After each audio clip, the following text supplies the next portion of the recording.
My son stood in my kitchen, his shoulders squared like a businessman closing a deal, not a child speaking to his mother. The morning light caught the silver at his temples. When had David aged so much? He cleared his throat, and the words that came next felt like ice water down my spine. "Mother, you're moving out tomorrow. We've already sold the house." The coffee mug in my hand trembled, hot liquid splashing onto my worn house slippers. Tomorrow? Sold? The words didn't make sense, like trying to read a book in a language I'd never learned. My voice came out as barely a whisper, but steady, pulling from a strength I didn't know I still had. "Then you better check the deed again, David." Jennifer laughed from behind him, that sharp, dismissive sound I'd heard her use with waitresses and store clerks. "Don't be difficult, Mom. It's all been arranged." Mom. She only called me that when other people were listening. They laughed. All three of my children, standing in the kitchen I'd cooked 10,000 meals in, laughed at their 68-year-old mother like she was a confused child. Until the doorbell rang. Mr. Richardson, the buyer, arrived in his press suit, holding a leather folder thick with papers. When his lawyer pulled out the deed and read the real owner's name aloud, the laughter died. Their faces turned white as the papers shaking in David's hands, because the name wasn't his. It was. Before we start, let us know in the comments where you're watching from. Don't forget to like, share, and subscribe for more powerful stories. But let me back up. You need to understand who I am, or rather, who I was before that morning shattered everything I believed about family. My name is Margaret Chen. Though the neighborhood kids have called me Grandma Maggie for so many years, sometimes I forget what my real name sounds like. I came to this country 43 years ago with my husband Thomas, carrying nothing but 2 suitcases and a dictionary held together with rubber bands. My English was broken then, each word a small battle won. Thomas would practice with me every night after his factory shifts, patient as a saint until I could speak without stumbling.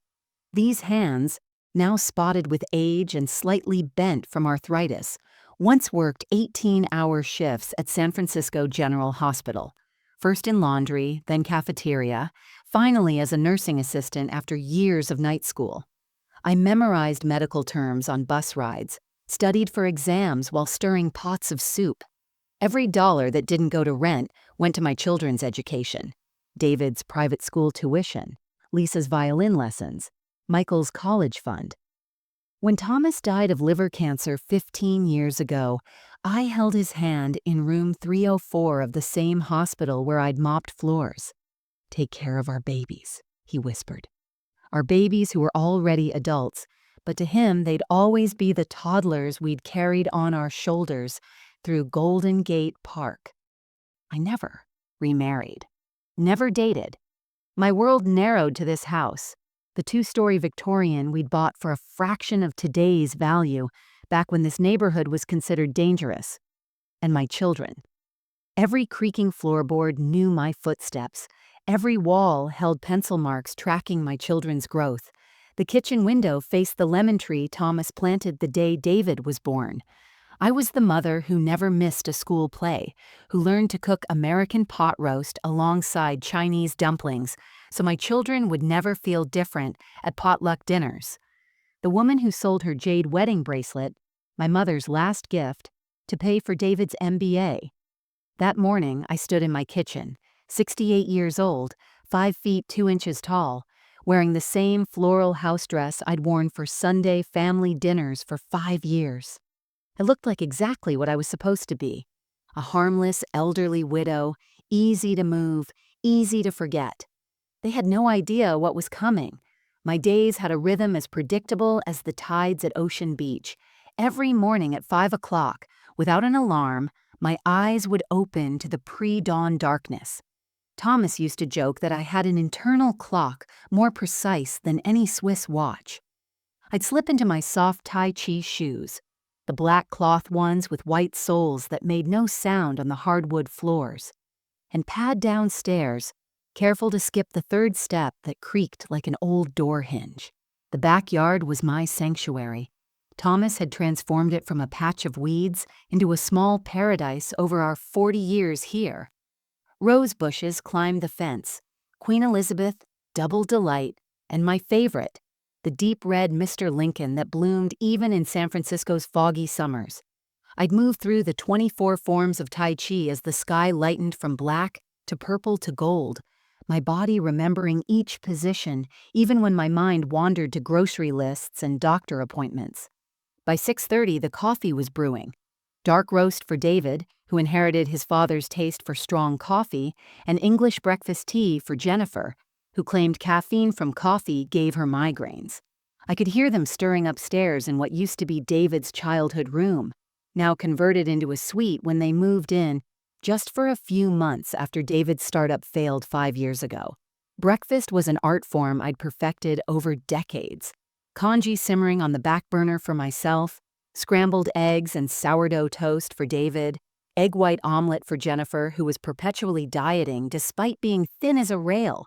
Their twin boys, Austin and Aiden, would tumble down the stairs by 7, still in their dinosaur pajamas, reaching for the stack of pancakes I always had ready. "Grandma Maggie makes the best pancakes in the whole world," Austin would declare daily, syrup dripping down his chin. After the morning rush, David heading to his new consulting job, Jennifer driving the boys to their private school that cost more than I made in a year, the house would exhale into quiet. I'd wash dishes by hand, finding peace in the warm water and lemon-scented soap, watching the hummingbirds fight over the feeder outside the window. Tuesdays and Thursdays meant volunteering at the Chinatown Community Center. I taught English to new immigrants in the same classroom where I'd once struggled with my own lessons. Mrs. Liu from Guangzhou reminded me of myself 40 years ago, determined but overwhelmed, clutching her phone with its translation app like a lifeline. "You're doing beautifully," I'd tell her in Cantonese, watching relief flood her face at hearing her native tongue. Afternoons were for grocery shopping at the Sunset Market, where Mr. Wong still gave me the family discount. Though we weren't related, I'd select the freshest fish for dinner, the greenest bok choy, the firmest tofu. Cooking dinner for 7, David's family, plus Lisa and Michael, who came by most evenings, gave my day purpose. The kitchen would fill with the sound of chopping, the sizzle of garlic in oil, the bubble of soup on the stove. Dinner at 6 sharp, everyone around the dining table Thomas built himself when we couldn't afford furniture. I'd listen to their conversations, Jennifer's complaints about her Pilates instructor, David's office politics, Lisa's latest boyfriend drama, Michael's video game achievements. They talked over and around me like I was part of the furniture, comfortable and unremarkable. After dinner, while they retreated to their phones and television, I'd sit in Thomas's study with my tea and crossword puzzle, sometimes writing letters to my sister in Taiwan. The grandfather clock in the hallway, a wedding gift from Thomas's parents, would chime 9 o'clock, my signal to prepare for bed. This was my life, quiet, predictable, built on the foundation of service to my family. Every day the same, yet I was content. I had my home, my memories, my purpose. I thought this peaceful routine would carry me gently into my final years. I had no idea the storm that was brewing right under my own roof, in the hearts of the children I'd given everything to protect. It was a Tuesday morning in late September when the first crack appeared in my peaceful routine. I'd finished my Tai Chi earlier than usual, my joints were particularly cooperative that day, and decided to start breakfast prep before 6. The house was still dark, that special kind of quiet that comes before dawn when even the city seems to be sleeping. I pushed open the kitchen door to find Jennifer standing at the breakfast table, holding a measuring tape against the wall. She was still in her silk pajamas, her blonde hair pulled back in a messy bun, completely absorbed in whatever she was doing. The metal tape extended from the window to the door, and she was writing numbers in a small notebook. "Planning to redecorate?" I asked, trying to sound cheerful despite the odd flutter in my stomach. Something about seeing her there, measuring my kitchen like it was just empty space, not the heart of our home, felt wrong.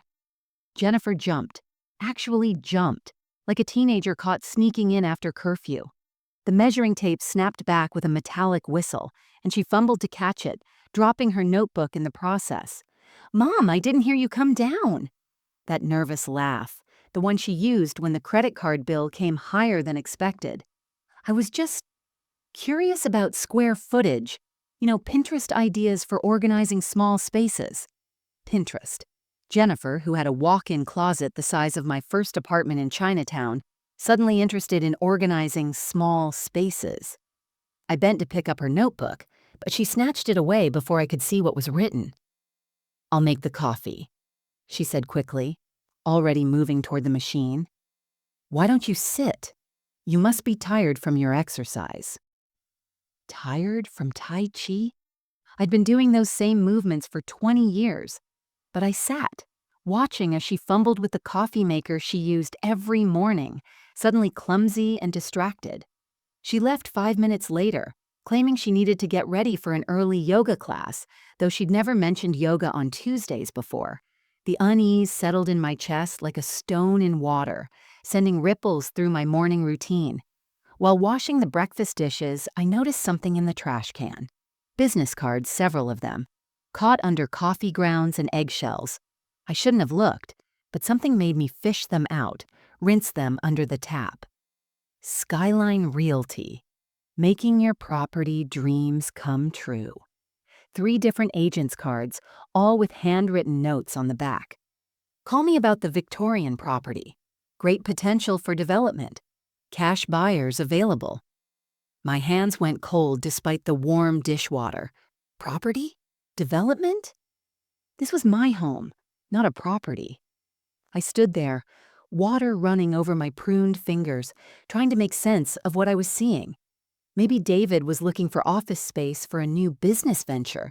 He'd been talking about leaving consulting, starting something of his own again. Yes, that had to be it. I threw the cards back in the trash, covering them with coffee grounds. But throughout the day, my mind kept circling back to Jennifer with that measuring tape, the way she'd looked at my kitchen walls like they were just obstacles to be calculated and removed. That evening, I made David's favorite, red-cooked pork belly with lotus root, the dish his father had requested for every birthday. "You're spoiling us, Mom," David said, but he seemed distracted, pushing the tender meat around his plate. Jennifer kept checking her phone, and twice I caught her looking at me with an expression I couldn't read. Calculating? Guilty? "Is everything all right?" I asked, my mother's instinct prickling like static before a storm. "Everything's perfect," David replied too quickly, reaching for more rice. But his smile didn't reach his eyes, and Jennifer's hand on his arm felt less like affection and more like a warning. That night, I lay in bed, listening to the familiar sounds of my house settling, but they seemed different somehow. Like the house itself was trying to tell me something I wasn't ready to hear. The measuring tape, the business cards, the strange looks, pieces of a puzzle I didn't want to solve. Outside my window, fog rolled in from the ocean, swallowing the streetlights one by one, and I pulled Thomas's old quilt closer, wishing he was here to tell me I was being foolish, that our son would never betray the woman who'd given him life and everything else besides. The mind has a remarkable ability to protect itself from truths too painful to accept. Like a mother bird shielding her nest from rain, I wrapped myself in explanations and excuses, each one more elaborate than the last. David had always been ambitious. It was something Thomas and I had encouraged. "Reach for the stars," we'd told him in Mandarin when he was young, "but remember where your feet stand." Perhaps he was planning to surprise me with renovations. He knew my arthritis made climbing stairs difficult some mornings. Yes, that had to be it. My thoughtful son was probably researching contractors, wanting to install one of those chair lifts or renovate the downstairs bedroom. When I overheard Jennifer on the phone Thursday afternoon, her voice carrying through the heating vent from upstairs, I almost convinced myself I'd misheard. "The elderly relocation specialist said it could be done within a week," she was saying. No, she won't be a problem. The family is all on board." Elderly relocation. The words tasted bitter in my mind, but I swallowed them down with my afternoon tea. Jennifer's parents lived in Seattle. Her mother had been having health issues. Of course, they were helping them find appropriate care. What kind of mother would I be to jump to conclusions about my own children? That evening, I found Lisa in Thomas's study, going through the filing cabinet. My daughter, my little butterfly who once wore tutus to grocery stores and insisted on sleeping with 17 stuffed animals, was photographing documents with her phone. "What are you looking for, sweetheart?" I asked from the doorway. She slammed the drawer shut so hard the whole cabinet shook. "Just insurance information for my new job. They needed to know about family medical history." Her face was flushed, and she couldn't meet my eyes. The same tell she'd had since she was 5, and blamed the broken vase on the cat we didn't have.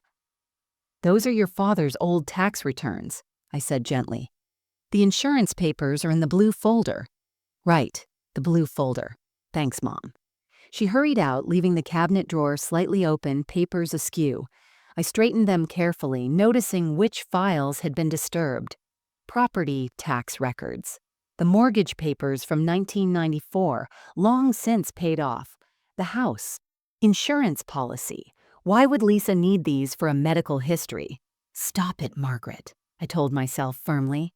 This is what Thomas would have called my worry spiral, creating problems where none existed. My children were good people. I'd raised them to be good people. Every report card conference, their teachers had praised their character. Every neighbor mentioned what respectful, helpful young adults they'd become. Michael, my baby, still brought me flowers every Mother's Day, even though he was 28 now. David had installed that expensive shower bar last year without me asking, just because he worried about me slipping. Lisa called every Sunday evening at 7 sharp, our weekly check-in that she never missed, not even during her honeymoon in Hawaii. These were not children who would harm their mother. These were not children who would treat me like a problem to be solved, a burden to be relocated. I thought about my friend Rosa from church, whose son had put her in a facility without warning. But Rosa had dementia, often forgetting where she was, sometimes not recognizing family. My mind was sharp. I still did the New York Times crossword in pen, still remembered every birthday, every anniversary, still balanced my checkbook to the penny. That night, I made dumplings from scratch, David's favorite weekend treat, as I folded each delicate wrapper, sealing in the filling of pork and cabbage and love. I repeated it like a mantra. My children love me. My children would never betray me. This house is our home, not just mine, but ours, filled with our shared history. But my hands shook slightly as I pleated the edges, and I had to throw out the first batch because I'd forgotten the salt entirely, something that hadn't happened in 40 years of cooking. The doubt was there, a whisper I couldn't quite silence, growing louder with each passing day. But I pushed it down deeper and deeper because the alternative, that my children were planning something terrible, was a thought too monstrous for a mother's heart to hold. The manila envelope arrived on a Thursday morning while David was at work and Jennifer had taken the boys to their swimming lessons. I almost missed it, tucked between grocery store circulars and credit card offers. What caught my eye was the return address, Golden Years Assisted Living Facility, and the fact that it had been opened, then clumsily resealed with clear tape. My name was typed on the front, Ms. Margaret Chen, but the edges of the envelope were soft, handled by multiple people. Someone had tried to steam it open first. I could see the telltale warping of the paper, before giving up and simply slicing it with a letter opener. I sat down at the kitchen table, the same spot where I'd served 10,000 meals, and pulled out the contents with trembling fingers. The first document was a glossy brochure, happy seniors playing cards, smiling in a garden that looked nothing like the industrial, part of Oakland where the facility was located. "Your new home awaits," sprawled across the top in cheerful yellow letters that seemed to mock me. Paper clipped to it was an application form, completed in blue ink. My birth date, my social security number, my medical history, all filled out in Jennifer's neat handwriting. But it was the signature at the bottom that made my blood turn to ice. Margaret Chen signed with a flourish that looked nothing like my careful script. I'd taught myself to write English letters by copying Thomas's engineering textbooks, each letter precise and measured.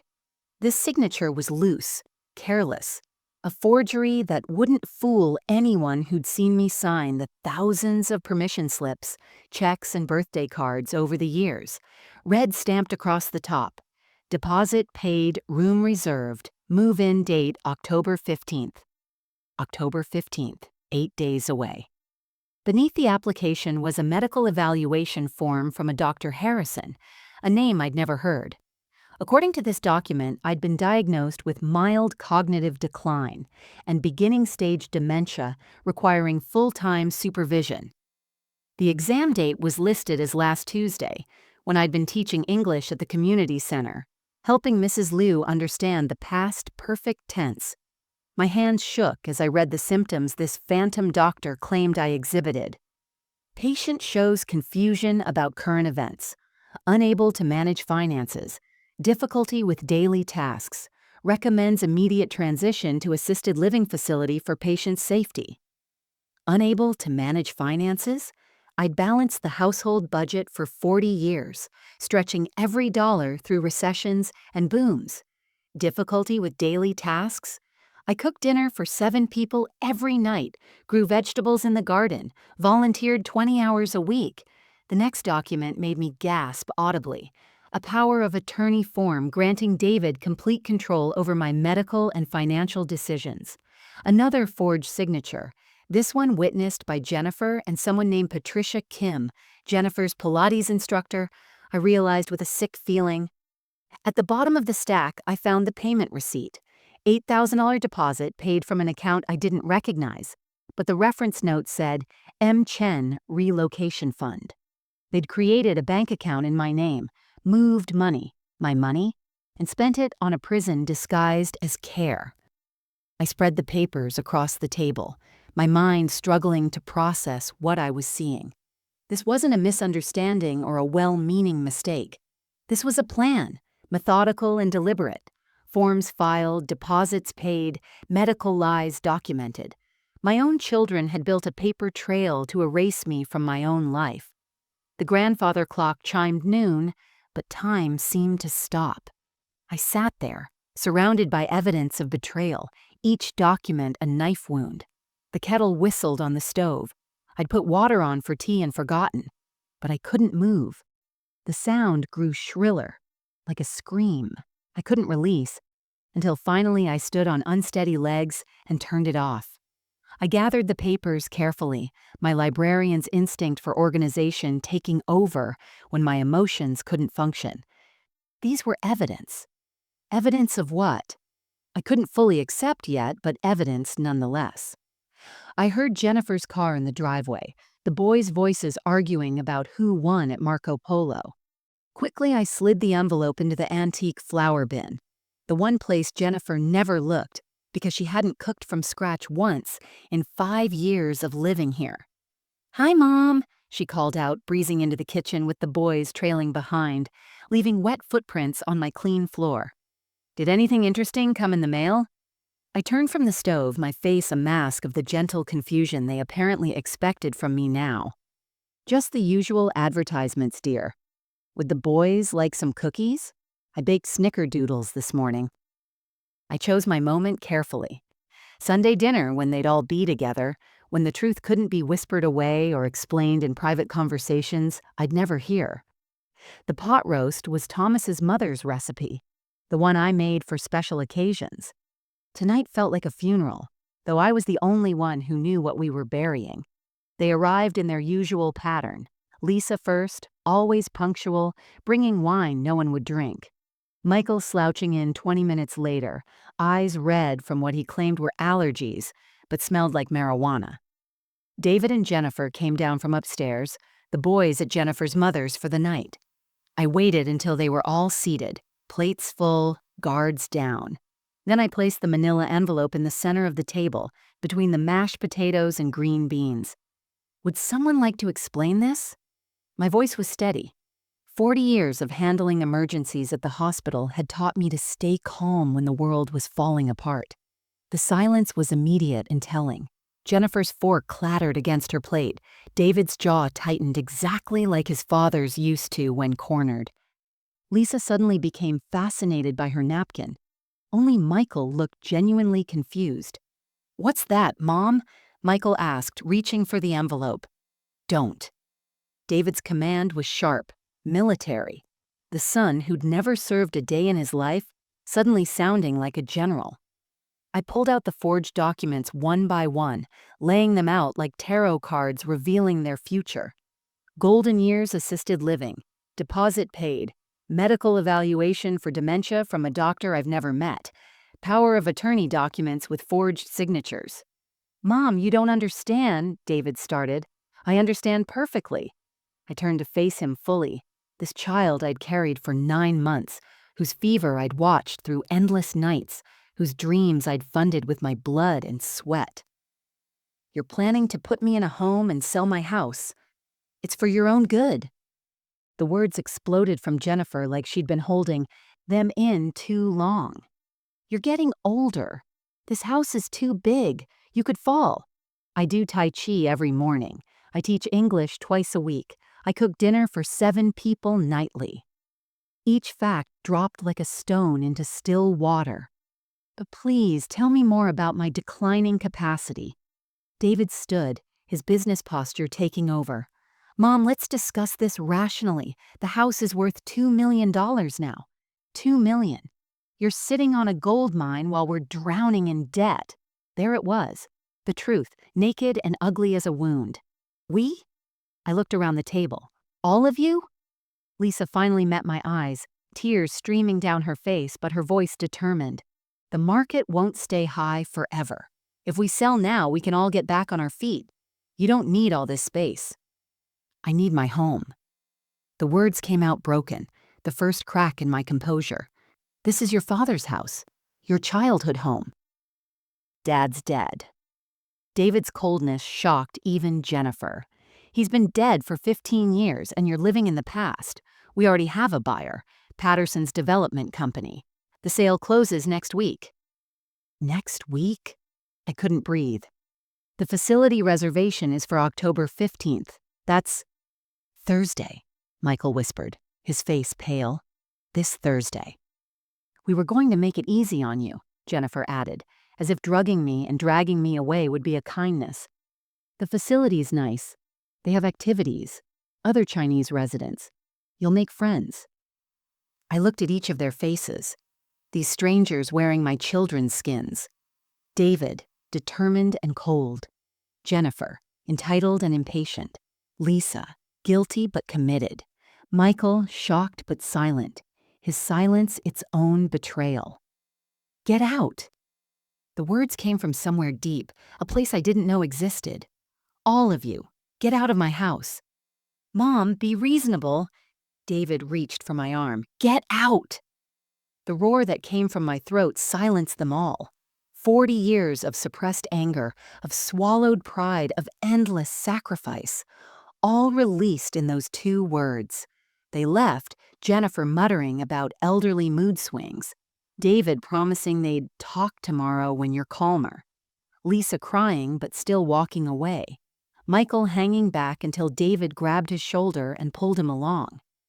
I stood in my dining room, surrounded by cooling food and empty chairs, holding the forged papers that were meant to erase me. The grandfather clock chimed 7, marking the moment my family died, not with my husband's last breath, but with my children's calculated betrayal. Sleep was impossible that night. I sat in Thomas's study with his old laptop. The one Michael had given him years ago, claimed was too slow for anyone to use. Michael had shown me the basics, never knowing I'd spent months teaching myself, watching YouTube tutorials with the volume low. By 2 a.m., I discovered more than I'd ever wanted to know. The email account was Michael's. He'd forgotten to log out after fixing the printer last month. His inbox revealed everything in horrible detail. The subject line that stopped my heart: Operation Inheritance, Final Phase. 8 months. They'd been planning this for 8 months. The first email was from David to his siblings, dated February 3rd. Mom's sitting on $2.3 million in property value. At 68, she could live another 20 years. We need that money now. I found a solution. Jennifer had researched facilities, creating a spreadsheet comparing costs. Golden Years was chosen not for its care, but for its price, the cheapest option that wouldn't raise suspicions. We need her alive, she'd written, but somewhere affordable. The house sale will net us $2.1 million after taxes. Facility costs are $3,000 monthly. We profit $2 million divided 3 ways. But it went deeper. Lisa had contacted 3 law firms about having me declared incompetent. The emails showed their rejection letters. Without genuine medical evidence of incapacity, this would constitute elder abuse. So they'd found Dr. Harrison, Jennifer's cousin in Los Angeles, who'd lost his license in California but could still practice in Nevada. For $5,000, he'd provided a diagnosis without ever meeting me. David's business partner, Patterson, wasn't just buying the house. They had a development deal. The Victorian would be demolished, replaced with 6 luxury condos. David would get his share of the sale plus a percentage of the development profits. My home, Thomas's rose garden, 40 years of memories, all bulldozed for concrete boxes selling at $1 million each. They'd been monitoring me, documenting evidence of decline. Jennifer's notes made me nauseous. Margaret forgot Austin's baseball game. I hadn't forgotten, they'd never told me. Found her talking to Thomas's photo. Yes, I talked to my husband's picture, told him about my day. Grief wasn't dementia. Michael's contribution was the worst betrayal. My youngest, my baby, had installed something called a keystroke logger on this laptop, tracking every website I visited, every password I entered. They had access to my bank accounts, my email, everything. He'd been paid $3,000 by David to be their tech support. The conspiracy extended beyond family. Jennifer had contacted my doctor's office, pretending to be me, requesting my medical records be sent to Dr. Harrison. She'd called the community center, canceling my volunteer schedule due to health concerns. They'd systematically isolated me, creating a paper trail of a failing old woman who needed intervention. I found the contract with Patterson Development, signed by David as acting power of attorney for Margaret Chen. The house would be demolished November 1st. They'd already had architectural plans drawn up. Where my kitchen stood would be a parking garage. There was a group chat on Michael's phone app, something called WhatsApp. The last message from David, sent after tonight's dinner. She knows. Accelerate timeline. Jennifer, call Golden Years. We're moving her Tuesday. Michael, change the locks tomorrow while she's out. Lisa, get the sedatives from your friend at the pharmacy. Sedatives. They were planning to drug me. I printed everything, the old printer wheezing through 50 pages of evidence. My children hadn't just planned to steal my home. They'd orchestrated the complete erasure of my autonomy, my dignity, my life as I knew it. The most chilling discovery came in an attachment labeled asset distribution. They'd already divided my belongings. Jennifer wanted the antique dining set. Lisa claimed my jade jewelry, the pieces Thomas had given me each anniversary. David had marked sell next to Thomas's book collection, his tools, everything that made this house a home. They'd even planned my funeral, finding the cheapest cremation option, no service, no memorial. Cost-effective resolution, Jennifer had termed it. My death was a line item in their spreadsheet, my life reduced to numbers and logistics. I sat surrounded by printed evidence as dawn broke, realizing the full scope of their betrayal. This wasn't a desperate decision by struggling children. This was a calculated corporate takeover of my life, executed by the people I'd given everything to protect. The paper slipped from my numb fingers, scattering across Thomas's study floor like fallen leaves.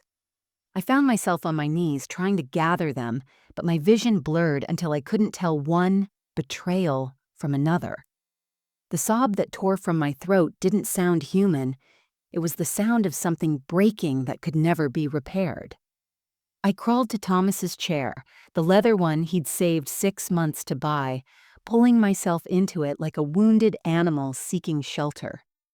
His scent had long since faded, but I pressed my face into the worn armrest where his hands had rested thousands of times, reading engineering journals, helping children with homework, holding my hand during movie nights.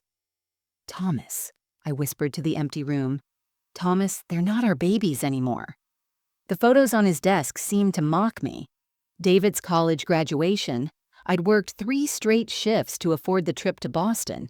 My feet had bled in new shoes I couldn't break in, but I'd stood for 4 hours to see him walk across that stage. Lisa's wedding. I'd hand-sewn pearls onto her dress when the alterations cost too much. My fingers cramped and pricked bloody. But she'd looked like a princess. Michael's first apartment. I'd given him my entire savings, $10,000 so he wouldn't need roommates. I picked up the family portrait from last Christmas, all of us wearing matching sweaters Jennifer had insisted on. I looked so happy, surrounded by my children and grandchildren, not knowing they were already planning my removal. In February, David had sent that first email. By Christmas, they'd been 6 months into Operation Inheritance, smiling at me over turkey I'd spent 3 days preparing. Every sacrifice flashed through my mind like a cruel slideshow. The night shifts that left me so tired I'd hallucinate on the bus ride home. The week I ate only rice and soy sauce so David could have his yearbook photos taken. The surgery I postponed for 2 years because Lisa needed braces. The chronic pain I never treated because medication cost too much and Michael needed tutoring for his SATs. I'd given them my body, piece by piece, my back, destroyed from lifting patients to pay for their education. My eyes strained from sewing in dim light to save on electricity. My hands, arthritic from years of manual labor and endless cooking. I'd fed them from my own flesh, and they'd grown strong while I withered. The cruelest memory surfaced. Thomas's funeral. David had stood at the podium, tears streaming, promising to take care of me. "Dad, I swear on your memory, Mom will never be alone, never want for anything." Lisa had held my hand throughout the service, whispering, "We're your reason to keep going, Mom." Michael, just 13, had climbed into my bed that night saying, "I'll protect you now, like Dad did." Lies, all lies, or worse, truths that had curdled into something poisonous. I found myself on the floor again, curled like I hadn't been since the night Thomas died. But this was worse. Death was natural. Cancer an enemy without malice. This was my life's work turning against me. Every value I'd taught them, family, loyalty, love, perverted into weapons aimed at my heart. The photo albums on the lower shelf caught my eye. 40 years of memories, first steps, first days of school, birthday parties, Christmases. I'd been the photographer, rarely in the pictures myself, always behind the camera capturing their moments. Now I understood. I'd been erasing myself from the family story for years, making it easier for them to complete the job. I pulled out Austin and Aiden's baby books, my grandsons who called me Grandma Maggie, who fought over who got to help me make dumplings. Did they know? Were they part of it too? Or would they simply be told Grandma went to a nice place with other old people, better for everyone? The sun was fully up when I finally stopped crying, not from healing, but from depletion. I lay on Thomas's study floor, surrounded by evidence of betrayal and memories of love, understanding that sometimes the worst death isn't the one that stops your heart. It's the one that breaks it while it's still beating. My children hadn't just stolen my future. They'd poisoned my past, turning every precious memory into evidence of my foolishness, every sacrifice reframed as stupidity, every act of love revealed as weakness they'd eventually exploit. I lay on that floor until my body screamed louder than my heart. The morning sun had moved across the study, illuminating dust motes that danced indifferently to my pain. My hip ached against the hardwood. My arm was numb from being curled under me. And suddenly, unexpectedly, I heard Thomas's voice as clear as if he stood beside me. Not a ghost or delusion, just memory, sharp and perfect. "Maggie, my love, you're tougher than you know. You crossed an ocean, learned a new language, built a life from nothing. Don't let anyone, make you small." He'd said it when his boss had passed him over for promotion because of his accent, when the neighbor complained about the smell of my cooking, when the school counselor suggested David might be more comfortable in a less challenging program. Each time, those words had straightened my spine. I pushed myself up, joints protesting, using Thomas's desk for leverage. My reflection in his engineering award caught my eye. Hair disheveled, eyes swollen, face blotchy. I looked exactly like what they wanted me to be. A broken old woman ready to be swept away? No. The word came from somewhere deeper than thought, deeper than emotion. From the girl who'd survived the Cultural Revolution, who'd watched her father's books burned but kept learning in secret. From the young woman who'd left everything familiar for a country where she couldn't even ask for water. From the mother who'd worked 18-hour shifts while 7 months pregnant because Thomas's unemployment had run out. I was not weak. I had never been weak. I'd only been kind, and they'd mistaken that kindness for weakness. Standing in my kitchen, I made myself tea with steady hands. The same kitchen they'd measured for demolition, where Jennifer had plotted my removal while eating breakfast I'd cooked. I opened the window, letting in the morning air, and noticed something crucial. The house documents I'd hidden weren't in the flower bin where David might look, or the filing cabinet Lisa had searched. They were in a safety deposit box at Wells Fargo, where I'd been adding important papers for 20 years without telling anyone. Because even in my deepest trust, some part of me had known to protect myself. Some ancient wisdom, maybe from my grandmother who'd hidden gold coins during the war, who'd taught me that love doesn't mean leaving yourself defenseless. The Christmas card from my nephew James sat on the refrigerator, held by a magnet from Austin's school. James Chen, attorney at law, specializing in elder law and estate protection. I'd been so proud when he passed the bar exam, the boy I'd tutored in Mandarin now defending the vulnerable in court. "Call if you ever need anything, Aunt Maggie. Family protects family." Real family, not the biological accident of shared DNA, but the chosen bonds of respect and genuine care. I pulled out my old address book, the one with coffee stains and decades of crossed-out, updated phone numbers. James's was written in pencil, carefully maintained. My hand didn't shake as I reached for the phone. But first, I had preparations to make. They thought they were dealing with a confused old woman, diminished and helpless. They had no idea they were facing someone who'd survived revolution, immigration, poverty, widowhood. Someone who'd built a life from absolutely nothing and wasn't about to let it be stolen by anyone, especially not the children who owed that life to her sacrifice. I walked to the bathroom, washed my face with cold water, and met my own eyes in the mirror. The woman looking back wasn't broken anymore. She was something far more dangerous. She was done being underestimated. They wanted to erase me? They wanted to steal 40 years of my life and lock me away like an inconvenient piece of furniture? They wanted war disguised as care? Fine. But they'd forgotten something crucial about their mother.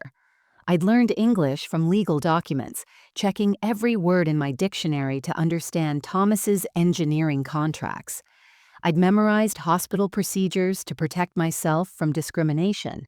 I'd spent 40 years learning this system, understanding every form, every requirement, every protection the law provided.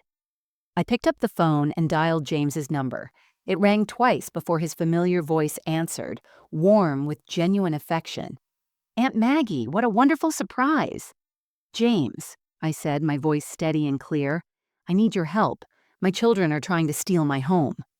The silence was brief, then his voice changed, professional and protective. "Tell me everything, Aunt, everything, and don't worry, we're going to stop them." James arrived within 3 hours, driving from Sacramento with a leather briefcase and the determined expression I remembered from when he was 12, defending me against a racist grocery clerk. He'd grown into his father's height but had his mother's sharp intelligence. My sister's boy, more son to me than my own, had proven to be. First, he said, setting up his laptop on my kitchen table, we document everything. Elder abuse cases live or die on evidence. His fingers flew across the keyboard as I showed him the printed emails, the forged documents, the fraudulent medical evaluation. Aunt Maggie, this is... He paused, professional composure cracking slightly. This is criminal, multiple felonies, forgery, elder abuse, fraud, conspiracy to commit false imprisonment. He pulled out a legal pad, writing rapidly. The deposit at Golden Years. Did you authorize that payment? They created an account in my name, stole $8,000. Wire fraud. Add that to the list. His jaw tightened exactly like my father's used to when defending his students. Now, the most important question. Where are the real house documents? I smiled for the first time in days. Safety deposit box at Wells Fargo. Has been for 20 years. The deed is in my name alone, Thomas insisted before he died. He said a woman should always have something that's completely hers. James actually laughed, short and sharp. Uncle Thomas was a smart man. Okay, here's what we're going to do. The plan was elegant in its simplicity. First, I would play along, acting increasingly confused and compliant. James installed a recording app on my phone, hidden among the dozens of icons Michael had added. California is a two-party consent state, he explained, but in your own home, recording for your own protection from elder abuse is legal. Second, we would let them proceed with their plan until the moment of maximum exposure. They've invited the buyer for Thursday? James confirmed. Perfect. We'll have witnesses, important ones. Third, James filed several documents with the court. Not enough to alert my children, but enough to protect me. A formal statement that I was of sound mind, notarized by 3 witnesses, including my doctor, the real one. A cease and desist order, ready to be served. Most importantly, a complaint with Adult Protective Services, dated but not yet submitted. We could stop this now, James said, but they'd just try. Again later, sneakier. We need them to fully commit to their crime, in front of witnesses. I spent the next 2 days performing the role of my life. When David visited Monday, I sat in the living room looking vacant, photo albums spread around me. David, is that you? You look so much like your father. I let my voice waver, watched his satisfaction bloom like poison ivy. Yes, Mom, how are you feeling? His concern was performative, hollow. Tired, so tired. Maybe you're right. This house is too big. I recorded every word as he eagerly pushed papers in front of me, trying to get me to sign. I pretended my hand was too shaky, buying time. Tuesday, Jennifer came with tea that smelled wrong. Bitter underneath the jasmine. The sedatives Lisa had procured, no doubt. I took tiny sips when she watched, then poured it into the potted plant when she stepped out. I let my eyelids droop, my words slur slightly. She made 3 phone calls from my kitchen, confirming the move for Thursday morning. Michael installed new locks Tuesday evening, not knowing I watched from the window as he tested each key. He kept one, pocketed it with a guilty glance at my bedroom window. My baby, my youngest, stealing my safety along with my home. Wednesday night, James and I reviewed everything. We had recordings of David discussing the sale without my consent, Jennifer admitting to drugging me, Michael acknowledging the keystroke logger was illegal. The treasury of evidence was complete. Tomorrow, James said, placing his hand over mine, we end this. Are you ready? I thought of Thomas, of the house he'd built with his own hands, of the roses still blooming in his garden.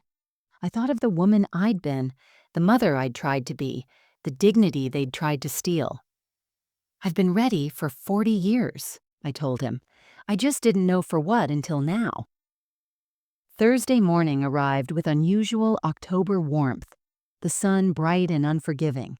I woke at 4 a.m. not for Tai Chi, but to prepare for the performance that would determine my future. I dressed carefully. The same floral house dress they expected, but underneath I wore my best silk blouse, the one Thomas bought for our 30th anniversary. Warriors should dress for battle, even if the armor is hidden. By 8 a.m. they'd all arrived.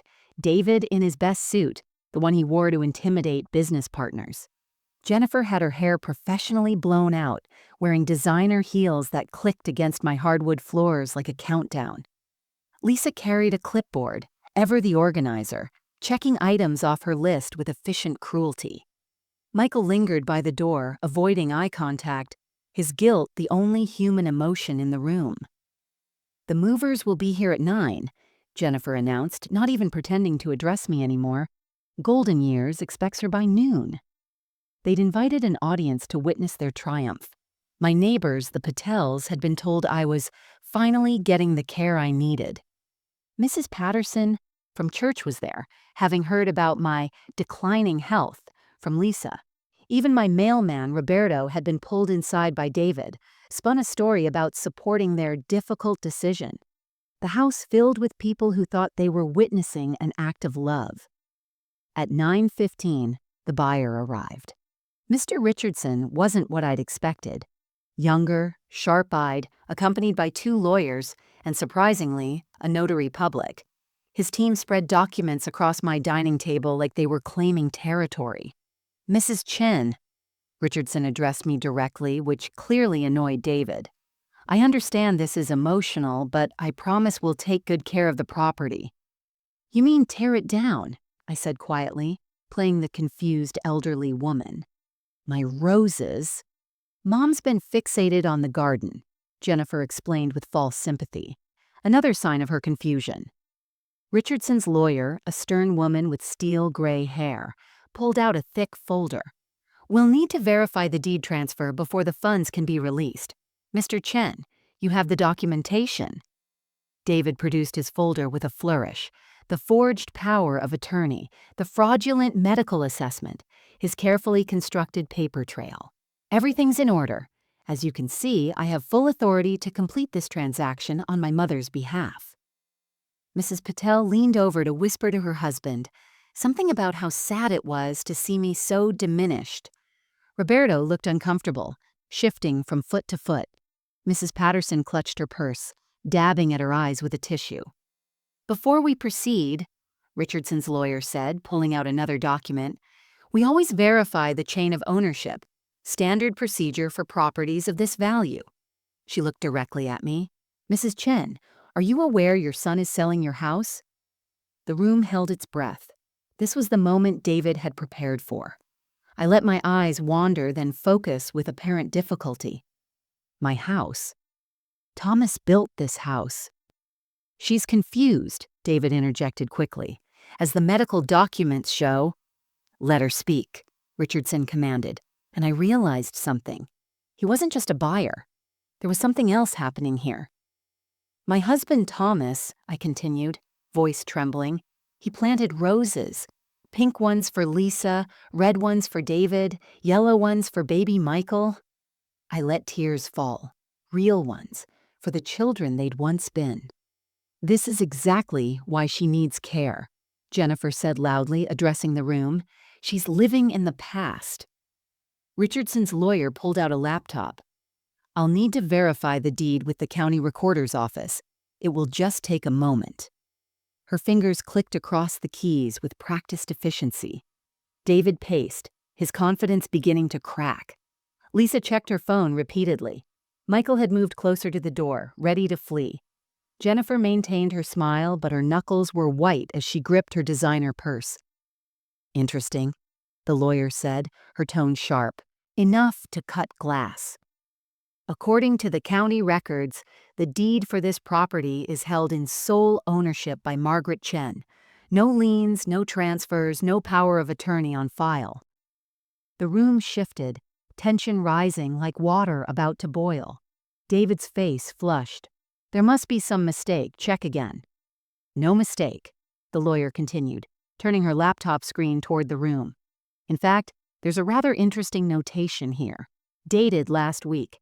A cease and desist order against any attempt to transfer the property without Mrs. Chen's notarized, witnessed consent." Jennifer grabbed David's arm. "You said you handled everything." That's when James walked in, carrying his briefcase and wearing the same expression his mother wore when she caught someone cheating at mahjong, satisfied and slightly pitying. "Good morning, everyone," he said pleasantly. "I believe there's been a misunderstanding about my aunt's property." James set his briefcase on the table with deliberate calm, the click of its locks echoing in the silent room. "Mr. Richardson, I'm James Chen, Mrs. Chen's attorney and nephew. I believe you'll want to see these documents before proceeding with any transaction." Richardson leaned forward, his interest clearly piqued. "I was wondering when you'd appear, Mr. Chen." The room erupted. "You knew?" David's voice cracked like a teenager's. "You knew there was a lawyer?" Richardson smiled coldly. "Did you think I'd buy a $2 million property without thorough due diligence? My team discovered the cease and desist filing yesterday. We came anyway because Mrs. Chen's actual lawyer," he nodded to James, "suggested we might want to witness this educational moment." James pulled out his phone, connecting it to a small speaker. "Before we discuss the legal ramifications, I think everyone should hear something." He pressed play. David's voice filled the room, crystal clear from Monday's recording. "Just sign here, Mom. You're too confused to understand, but it's for the best. We've already spent the deposit money anyway. Jennifer needed it for the boys' school." Then Jennifer from Tuesday. "The sedatives should keep her manageable for the move. 3 pills crushed in her tea. She won't even remember leaving." The neighbors gasped. Mrs. Patterson's hand flew to her mouth. Roberto stepped back from David as if he were contagious. That's taken out of context," Jennifer sputtered. "Oh, I have context," James continued, producing a stack of printed emails. 8 months of context. Operation Inheritance. Catchy name, David. Very corporate." He began reading aloud. "Mom's sitting on $2.3 million in property value. We need that money now." Lisa tried to snatch the papers, but James simply moved to another stack. "Or how about this one, Lisa? Found a doctor who will say whatever we need for $5,000. Mom will be diagnosed by lunch, deposited by dinner." Mrs. Patel grabbed her husband's arm. "They were going to lock her away. Margaret. She teaches my mother English." "There's more," I said, standing slowly, dropping the confused elderly act entirely. Every eye turned to me as I pulled out the original deed from my purse, the one from the safety deposit box. This house has never been in David's name. Thomas made sure of that. He said, I looked directly at my son. He said a woman should always have something that's entirely hers, because you never know when family might betray you. "Mom, you don't understand the full situation," David started. "I understand perfectly." My voice rang clear and strong. "You stole $8,000 from an account you created in my name. Wire fraud. You forged medical documents. Fraud and forgery. You attempted to imprison me against my will. False imprisonment. You conspired to steal my property. Elder abuse and conspiracy to commit theft." James added, "The FBI is particularly interested in the wire fraud. Crossing state lines when you worked with the Nevada doctor makes it federal." Michael suddenly spoke, his voice broken. "Mom, I'm sorry, I'm so sorry. They said you'd be happier. They said—" "They paid you $3,000, I interrupted. "I know about the keystroke logger, Michael. I know about everything." Richardson's lawyer had been typing rapidly. "I'm obligated to report this to Adult Protective Services immediately." She looked at my children with disgust. "I've seen a lot in real estate, but this is a misunderstanding," David shouted, desperate now. "We're her children. We were trying to help." "Help?" Mrs. Patterson stood, her small frame shaking with rage. "I've known Margaret for 20 years. She volunteers 30 hours a week, cooks for the homeless shelter, tutors immigrants. She has more mental capacity in her little finger than you have moral capacity in your entire body." Roberto pulled out his phone. "I'm calling the police. This is evil. Pure evil." "Wait," Richardson said, raising his hand. He turned to me with what looked like admiration. "Mrs. Chen, you knew we were coming. You could have stopped this days ago. Why let it go this far?" I looked at my children. David, pale and sweating. Jennifer, her perfect makeup running with tears of rage. Lisa, collapsed in a chair. Michael, standing apart, destroyed by his choices. "Because," I said quietly, "I needed to know who they really were, and I needed everyone else to know too. Evil grows in darkness and privacy. It dies in the light." James opened the door wider.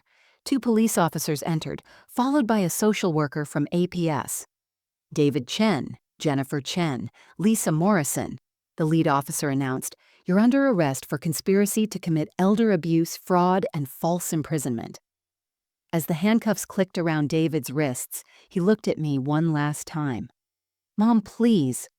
"I'm not your mom," I said, turning away. "Your mother died the day you planned to lock her away. I'm just Margaret Chen, homeowner, and you're trespassers who need to leave my house." The courtroom was packed 6 weeks later. Word had spread through the Chinese community, the senior centers. Even the local news had picked up the story. "Children plot to steal mother's $1 million home," ran in the Chronicle, complete with David's corporate headshot looking particularly villainous. David got 18 months in federal prison for wire fraud, 3 years probation. His consulting firm dropped him before the trial even started. Jennifer filed for divorce 2 weeks into the proceedings, trying to distance herself from the scandal, but she still received 6 months house arrest and 2 years probation. Lisa lost her teaching license. The school board couldn't have someone convicted of elder abuse working with children.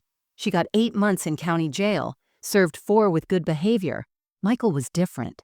He'd broken down completely during his testimony, revealing everything including details his siblings hadn't known he'd documented. The judge, a woman who reminded me of my strict but fair high school principal, gave him community service, 2,000 hours at senior centers, specifically helping elderly immigrants navigate technology and protect themselves from scams. "You were the youngest, the most influenced," she said, looking at him over her glasses. "But you still made choices. Make better ones now." I sold the house, but not to Richardson. He'd been genuinely interested, but after witnessing that Thursday morning, he quietly withdrew his offer. "That house holds too much pain now," he told me. "It needs a family that will bring joy back to it." Instead, I sold it to the Nguyens, a young couple from Vietnam with 3 children and a grandmother who reminded me of myself 40 years ago. They paid full market value, $2.4 million. I stood in the backyard one last time as they signed the papers, touching each rose bush, whispering goodbye to Thomas's garden. "We'll take care of them," Mrs. Nguyen promised in accented English. "The roses, they're beautiful. My children will grow up with them." I moved to a different senior community. Not Golden Years, but Sunset Gardens, a place I chose myself. A 1-bedroom apartment with a balcony facing west, where I could practice Tai Chi as the sun set over the bay. I kept only what mattered: Thomas's chair, our photos, his engineering books, my mother's jade bracelet that I'd hidden from Lisa's inventory. The money from the house went into 3 parts. First, a trust for Austin and Aiden's education. They were innocent in this, and I wouldn't let them suffer for their parents' greed. Second, a donation to the Elder Justice Foundation, enough to fund a full-time attorney helping other seniors facing family exploitation. The lawyer they hired? James, who left his corporate practice to run the program. The third part I kept, enough to live comfortably, travel occasionally, never worry about medical bills or groceries again. Michael visited me last week, the first time in 6 months. He's lost weight, aged years and months. He volunteers at the Chinatown Community Center now, teaching seniors about internet safety, helping them spot scams. Mrs. Liu, my former student, told me he's patient and kind, especially with those who remind him of me. I dream about that morning, he told me, sitting across from me in Sunset Gardens' visiting room. Every night I dream about your face when you realized we'd all betrayed you.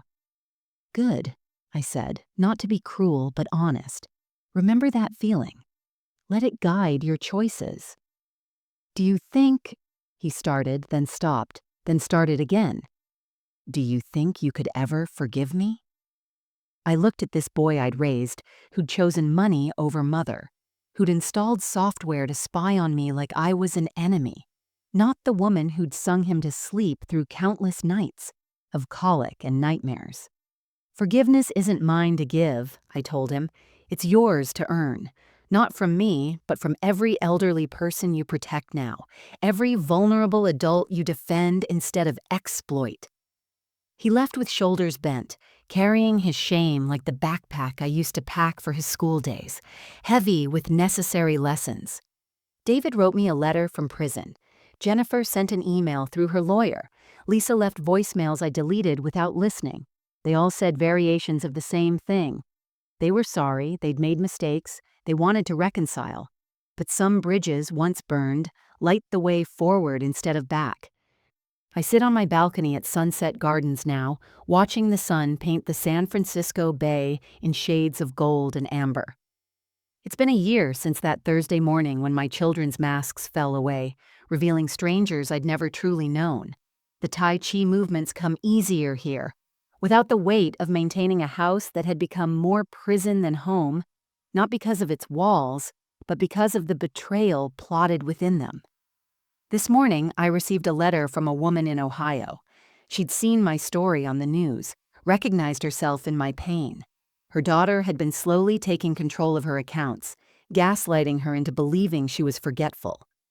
"Your courage gave me strength," she wrote. "I called a lawyer today.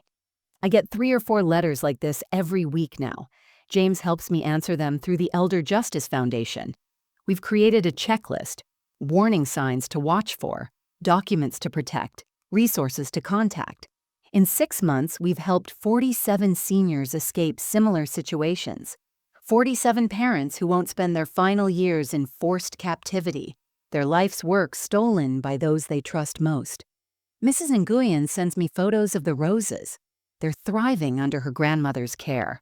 Who knows, as I did, that beautiful things require both tenderness and vigilance. She tells me the house is full of laughter now, children's voices echoing where conspiracy once whispered. That's as it should be. Houses aren't guilty of the sins plotted within them. I've learned something profound this year. The opposite of love isn't hate, it's entitlement. My children didn't hate me. They simply believed they were entitled to what I'd earned, that their needs mattered more than my dignity, that my sacrifices were debts they could collect through deception. But here's what they never understood. What Thomas knew when he insisted the house stay in my name alone. Love freely given is not a contract for future payment. Every meal I cooked, every shift I worked, every dollar I saved for their education, these were gifts, not investments. I didn't raise them to owe me. I raised them to be good people. That they chose otherwise is their failure, not mine. The jade bracelet catches the light on my wrist, my mother's gift, hidden from Lisa's greedy inventory, now worn daily, as a reminder. My mother survived war, famine, revolution. She taught me that women must sometimes hide their strength, but never surrender it.